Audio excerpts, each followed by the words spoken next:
नमस्कार मित्रमैत्रिणींनो, स्वागत आहे यूट्यूब चॅनलवर. तर आपण एक सोपी अशी रांगोळी घेऊन आलेलो आहोत. त्यासोबतच गीतेचा 6वा अध्याय 31वा श्लोकपासून सुरुवात करणार आहोत. चला रांगोळी पण बघूयात आणि श्लोक पण ऐकूयात. सर्वभूतसितं यो मां भजते मत्त्वमास्थितः सर्वथा वर्तमानोऽपि स योगी मयि वर्तते. आत्मौपम्येन सर्वत्र समं पश्यति योऽर्जुन.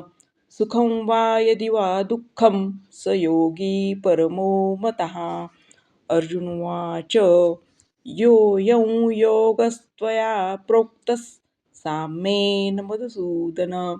एतस्याहं न पश्यामि चञ्चलत्वा स्थितं स्थिराम्.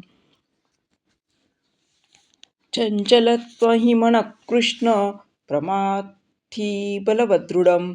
तस्याहं निग्रहं मन्ये वायोरिव सुदुष्करम्. तर आपण श्लोक घेतलेले आहेत.